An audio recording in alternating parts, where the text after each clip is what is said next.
शाहजहांपुर के निगोही नगर पंचायत कार्यालय का एक वीडियो सोशल मीडिया पर तेजी के साथ में वायरल हो रहा है।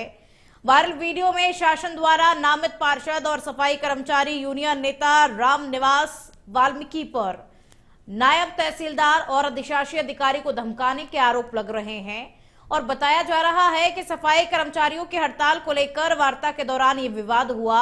वीडियो में आपत्तिजनक और धमकी भरी भाषा का इस्तेमाल भी सुनाई दे रहा है, जिसके बाद में मामला चर्चा का विषय बना हुआ है। सोशल मीडिया पर लोग इस मामले में कार्रवाई की मांग कर रहे हैं, जबकि प्रशासनिक स्तर पर भी वीडियो की जांच की बात कही जा रही है। और इस वक्त ये वीडियो आपकी टीवी स्क्रीन पर तो धमकी से भरा हुआ ये वीडियो सोशल मीडिया पर फिलहाल ये वीडियो जम करके वायरल हो रहा है। लोग यही कह रहे हैं कि इस वीडियो को लेकर के उचित जांच होनी चाहिए।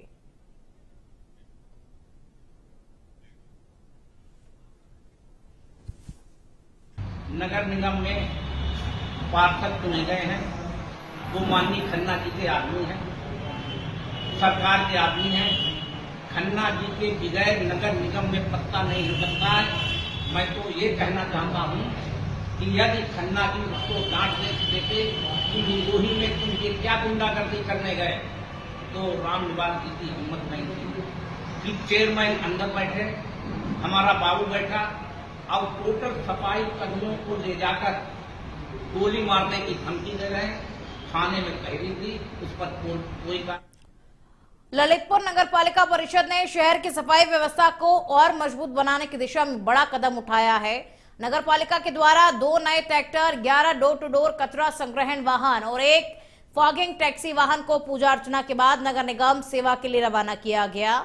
चंद्रशेखर उद्यान पार्क के सामने आयोजित कार्यक्रम में नगर पालिका अध्यक्ष सोनाली जैन अभिलाषा ने फीता काटकर और हरी झंडी दिखाकर वाहनों को रवाना किया। अध्यक्ष ने कहा कि नए वाहनों से जुड़ने से अब शहर की संकरी गलियों और मोहल्लों तक भी सफाई व्यवस्था बेहतर तरीके से पहुंच सकेगी और साथ ही नागरिकों से अपील की गई कि वो कचरा केवल डोर टू डोर वाहनों में ही डालें और शहर को स्वच्छ रखने में सहयोग करें।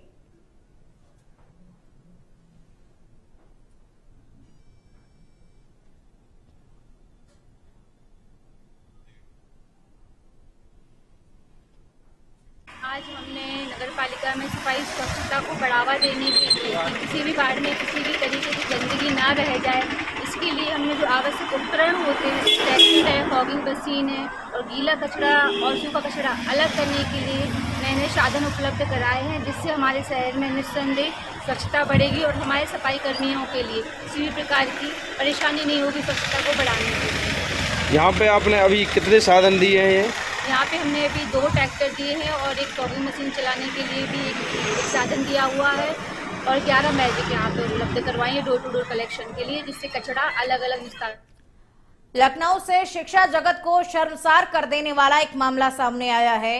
लखनऊ यूनिवर्सिटी के जंतु विज्ञान विभाग के प्रोफेसर डॉक्टर परमजीत सिंह पर बीएससी फाइनल ईयर की छात्रा को पेपर आउट कराने का लालच देकर मिलने का दबाव बनाने का आरोप लगा है। सोशल मीडिया पर वायरल ऑडियो और चैट के हसनगंज थाने में आरोपी शिक्षक के खिलाफ एफआईआर दर्ज की गई है और शिकायत के मुताबिक परीक्षा की गोपनीयता भंग कर छात्रा को अनुचित लाभ पहुंचाने की कोशिश की गई। मामले की जांच एसीपी स्तर के अधिकारी को सौंपी गई है और घटना के बाद विश्वविद्यालय प्रशासन और शिक्षा जगत में हड़कंप मचा हुआ है।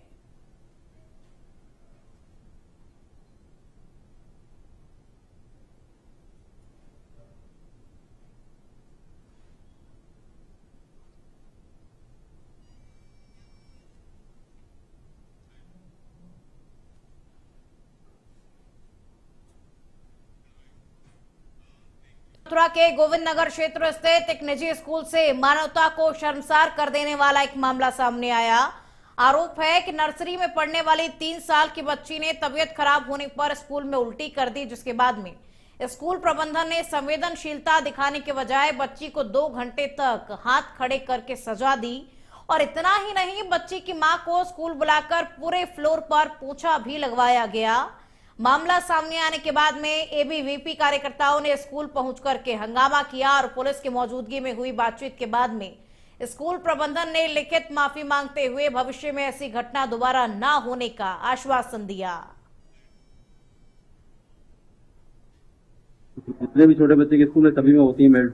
अगर बच्चा पॉटी भी कर देता है तो वो मेड ही साफ करती है, घर से नहीं बुलाया। अगर मान लीजिए हमारा घर बहुत दूर होता, 2-3 किलोमीटर होता, तब तक यही बच्चा ऐसे खड़ा रहता, तब तक मेरी वाइफ नहीं पहुंचती।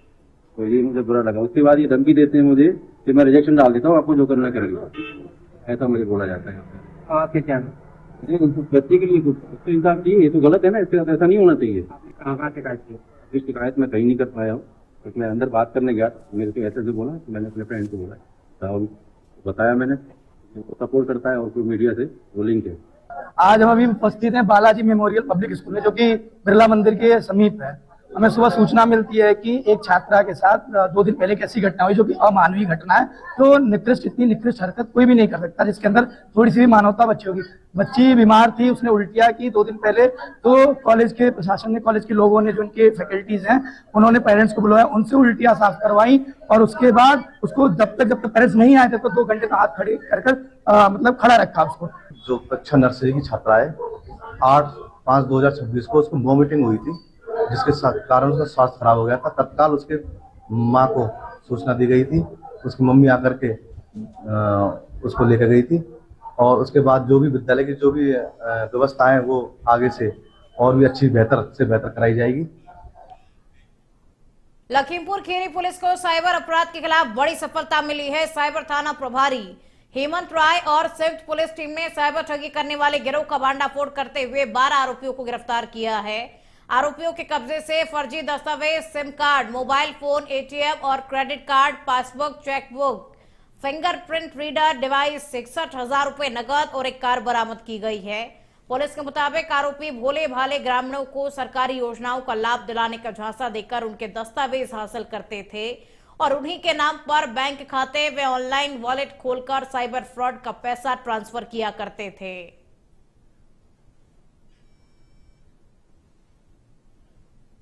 5 पासबुक, 1 चेकबुक, 4 पैन कार्ड, 1 आधार इनेबल्ड फिंगरप्रिंट रीडिंग सिस्टम, 61,000 रुपये और एक होंडा अमेज कार, ये इनके पास है। वह अन्य कई और लखनऊ के बीबीडी यूनिवर्सिटी हॉस्टल में खाने को लेकर के शुरू हुआ विवाद देर रात तक जम करके हंगामे में बदल गया। जानकारी के मुताबिक हॉस्टल मेस में नॉनवेज और रोटी को लेकर के छात्रों और मेस स्टाफ के बीच में कहासुनी हुई, जिसके बाद में मामला बढ़ता चला गया और आरोप है कि विवाद के दौरान वार्डन और छात्रों के बीच में तीखी बहस हुई और धक्का मुक्की की नौबत तक आ गई। छात्रों का कहना है कि विरोध करने पर एक छात्र का हाथ मरोड़ दिया गया, जिससे नाराज छात्र हॉस्टल परिसर में जुट गए और नारेबाजी करने लगे। सूचना पर पहुंची पुलिस ने हालात को संभाला और कैंपस में सुरक्षा बढ़ा दी गई है।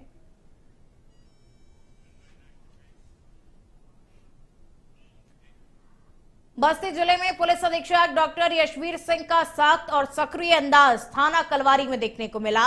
एसपी ने थाने का गहन निरीक्षण करते हुए पुलिसिंग की हर व्यवस्था को बारीकी से परखा और स्पष्ट संदेश दिया कि आप पुलिसिंग में सिर्फ औपचारिकता नहीं बल्कि परिणाम दिखने चाहिए।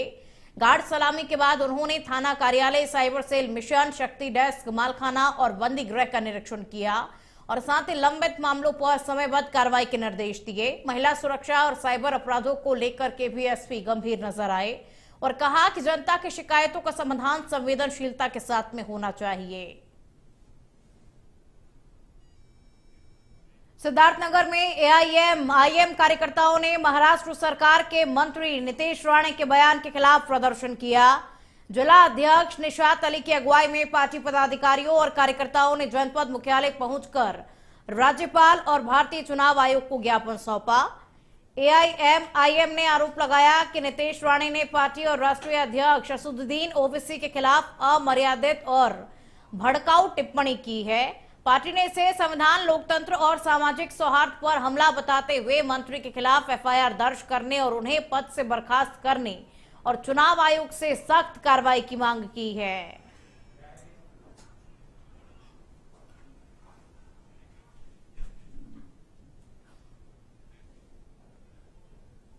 महाराष्ट्र में एक नीतीश राणे है जिसकी हाइट बहुत कम है, इतनी कम है कि उसको हमारे सदर साहब अपने जेब में लेके चले जाएंगे हैदराबाद तो पता भी नहीं चलेगा।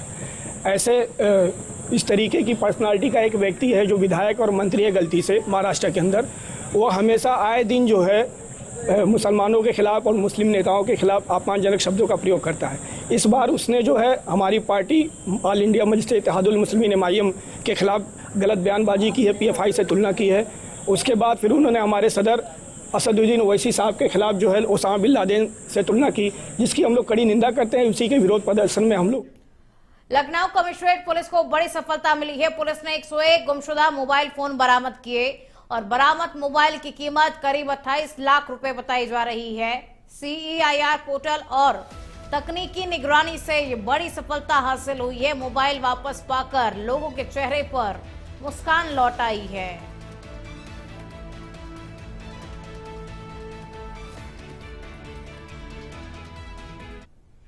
द्वारा निरंतर ये प्रयास रहता है कि जो गुमशुदा फोन है उनको ट्रैकिंग पर लगाया जाता है और उनको बरामदगी की जाती है। आज उसी के क्रम में 101 फोन लोगों को डिस्ट्रीब्यूट किए गए हैं।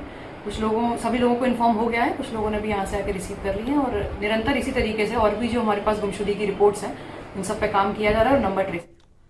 महाराजगंज में पेशकार के सड़क हादसे में मौत के बाद अधिवक्ताओं और कचहरी कर्मचारियों का गुस्सा फूट पड़ा। शहर के बस स्टेशन परिसर में आक्रोशित लोगों ने जम करके प्रदर्शन किया और नारेबाजी करते हुए तोड़फोड़ भी की। और बताया जा रहा है कि निचलौल ग्राम न्यायालय में तैनात पेशकार मानवेंद्र मिश्रा की रोडवेज बस की चपेट में आने से मौत हो गई थी। घटना से नाराज अधिवक्ताओं ने आरोपी चालक के खिलाफ सख्त कार्रवाई की मांग की और करीब 1 घंटे तक चले हंगामे से बस स्टेशन क्षेत्र में अफरा तफरी और जाम की स्थिति बनी रही। पुलिस अधिकारियों के समझाने और कार्रवाई के आश्वासन के बाद में मामला शांत हुआ।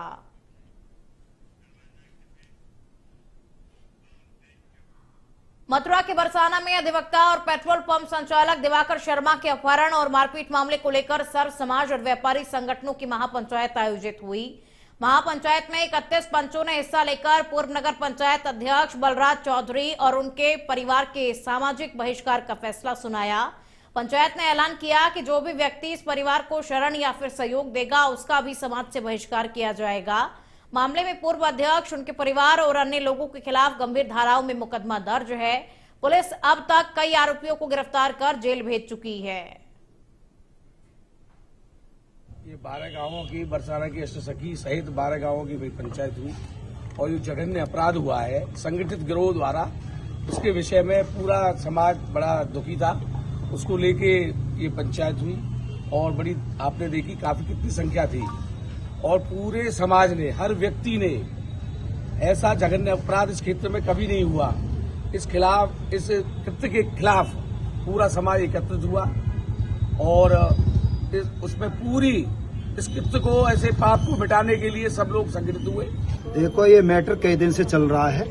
पेट्रोल पंप के समय को वहाँ की वारदात, एक पंचायत और जुड़ी और आज जुड़ी है और बरसाना नजदीक के जितने भी गांव हैं, हर गांवों के जो है का यहाँ पंचायत हुए थे। सीधा 5 घंटा यहाँ पंचायत चली है। सबने यही निर्णय लिया है, हमें वो समाज से मतलब है। ये बलराज कहीं बाहर से आया और उसने भोले भाले ब्रजवासियों को गुमराह कर करके और यहाँ राजस्थान। बस्ती जिले के मुंडेरवा थाना क्षेत्र में इलाज में लापरवाही से महिला की मौत हो गई और इसके बाद में ग्रामीणों का गुस्सा फूट पड़ा। परिजनों और ग्रामीणों ने निजी अस्पताल के बाहर बस्ती कांटे मार्ग जाम कर प्रदर्शन शुरू कर दिया और आरोप है कि बिना डॉक्टर के अप्रशिक्षित लोगों ने महिला को इंजेक्शन लगाए, जिसके बाद उसकी हालत बिगड़ गई और अस्पताल ले जाते समय मौत हो गई। प्रदर्शनकारियों ने अस्पताल सील करने और दोषियों पर मुकदमा दर्ज करने और मुख्य चिकित्सा अधिकारी को मौके पर बुलाने की मांग की और करीब 3 घंटे तक चले जाम के बाद अधिकारियों के आश्वासन पर मामला शांत हुआ और अस्पताल को सील करने की कार्रवाई शुरू की गई।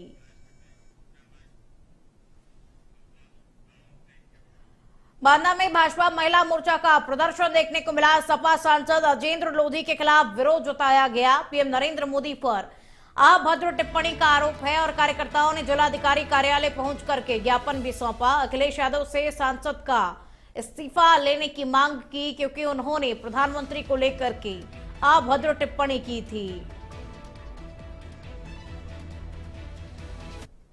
किया गया कि महिलाओं के सम्मान में एक आक्रोश यात्रा निकाली गई। जो समाजवादी पार्टी के एक सांसद जिन्होंने हमारे भारत देश के यशस्वी प्रधानमंत्री के खिलाफ अभद्र भाषा और टिप्पणी का जो प्रयोग किया है, उसके विरोध में नारी जन आक्रोश के माध्यम से आज हम लोग कलेक्ट्रेट में एक प्रदर्शन करने आए हैं और उस प्रदर्शन में समाजवादी पार्टी मुखिया के, जो समाजवादी पार्टी के मुखिया हैं अखिलेश यादव उनको ये बताने आए हैं कि अपने जो सम्माननीय सांसद हैं उन अपने माननीय सांसदों को संस्कार देना सीखें। अजेंद्र लोधी जी उन्होंने प्रधानमंत्री के खिलाफ अभद्र टिप्पणी की।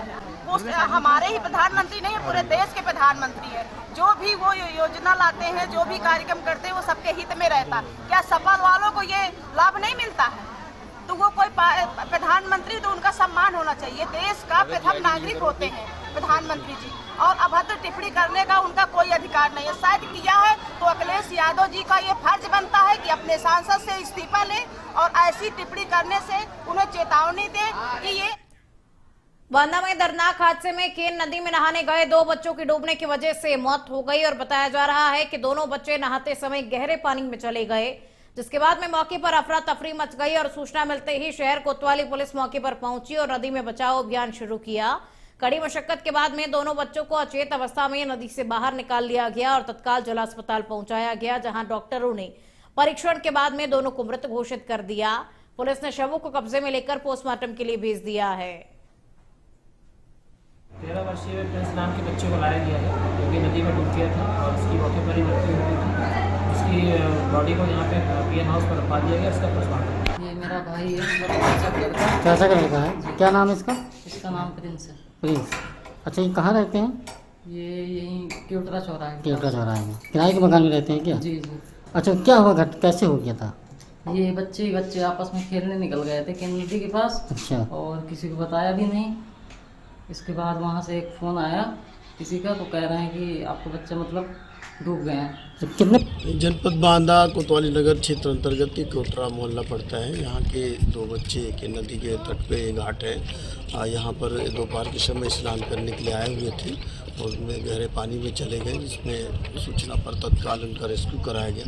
एक बच्चे को निकाला गया और उसको जिला अस्पताल भेजा गया, जहाँ उसकी मृत्यु हो गई है। दूसरे बच्चे की तलाश की जा रही है। अभी उसमें फायर ब्रिगेड की जो कांटा लेकर के और नाव के माध्यम से गोताखोर लगे हुए हैं और ये दोनों बच्चों की उम्र करीब 13-14 साल थे। ये परिजन आ गए हैं। और इसमें आगरा के मलपुरा थाना क्षेत्र में एक विवाहिता की संदिग्ध परिस्थितियों में मौत का मामला सामने आया है। पीड़िता के परिजनों ने इसे दहेज हत्या बताते हुए पति और ससुराल पक्ष पर गंभीर आरोप लगाए हैं। एफआईआर के अनुसार काजल की शादी 12 नवंबर 2024 को अभयपुरा निवासी अनु चौहान के साथ में हुई थी और परिवार का आरोप है कि ससुराल पक्ष लगातार कार और 5 लाख रुपए की अतिरिक्त मांग कर रहा था और मांग पूरी नहीं होने पर काजल को मानसिक और शारीरिक रूप से प्रताड़ित किया जाता था, जिसके चलते सास, देवर और पति ने मिलकर काजल की हत्या कर दी और मौके से फरार हो गए। पुलिस ने मामला दर्ज कर जांच शुरू कर दी है और फिलहाल आरोपी फरार है और पुलिस उनकी तलाश में जुटी हुई है। खबरों में आगे बढ़ेंगे। अम्बेडकर नगर में पुलिस और एक हिस्ट्री शीटर गौ तस्कर के बीच में मुठभेड़ हो गई। टांडा कोतवाली क्षेत्र में पुलिस चेकिंग के दौरान संदिग्ध युवक को रोकने का प्रयास किया गया, लेकिन आरोपी ने पुलिस टीम पर फायरिंग शुरू कर दी और जवाबी कार्रवाई में बदमाश के पैर में गोली लग गई, जिसके बाद पुलिस ने उसे गिरफ्तार कर लिया। घायल आरोपी की पहचान सज्जाद के रूप में हुई है, जो कि अकबरपुर क्षेत्र का रहने वाला बताया जा रहा है। पुलिस ने उसके कब्जे से तमंचा, कारतूस और चोरी की बाइक बरामद की है। आरोपी पर गौ तस्करी, गौ हत्या और गैंगस्टर एक्ट समेत कई गंभीर मुकदमे दर्ज हैं।